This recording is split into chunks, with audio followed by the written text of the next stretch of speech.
ಇನ್ನಷ್ಟು ಸುದ್ದಿಗಳನ್ನು ಸಂಕ್ಷಿಪ್ತವಾಗಿ ನೋಡೋಣ ನ್ಯೂಸ್ ಎಕ್ಸ್‌ಪ್ರೆಸ್‌ನಲ್ಲಿ.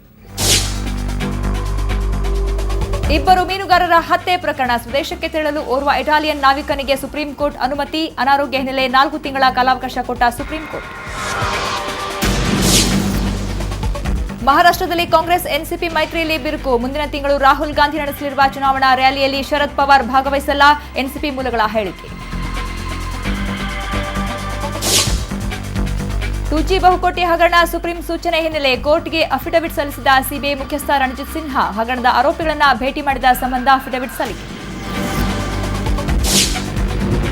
ಮನಮೋಹನ್ ಸಿಂಗ್ ಪ್ರಧಾನಿಯಾದ 70 ದಿನಗಳಲ್ಲೇ ಶುರುವಾದವು ಹಗರಣಗಳ ಸರಮಾಲೆ. ಯುಪಿಎ ಗುಟ್ಟು ಬಿಚ್ಚಿಟ್ಟ ಮಾಜಿ ಆಡಿಟರ್ ಜನರಲ್ ವಿನೋದ್ ರಾಯ್. ತಮ್ಮ ನಾಟ್ ಜಸ್ಟ್ ಆನ್ ಅಕೌಂಟೆಂಟ್ ಪುಸ್ತಕದಲ್ಲಿ ಯುಪಿಎ ಅಕ್ರಮ ಅನಾವರಣ.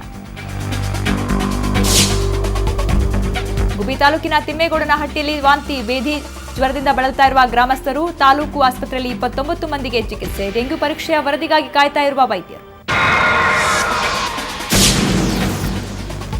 ನಾಗಮಂಗಲ ತಾಲೂಕಿನ ಚುಟ್ಟಿಕ್ಯಾತನಹಳ್ಳಿಯಲ್ಲಿ ಬುದ್ಧಿಮಾಂದ್ಯ ಯುವತಿ ಮೇಲೆ ಅತ್ಯಾಚಾರ. ಸೆಪ್ಟೆಂಬರ್ 6ರಂದು ಅತ್ಯಾಚಾರಗೈದ ಆರೋಪಿ ಕಿರಣ್ ಪರಾರಿ. ನಾಗಮಂಗಲ ಪೊಲೀಸ್ ಠಾಣೆಯಲ್ಲಿ ಪ್ರಕರಣ ದಾಖಲು.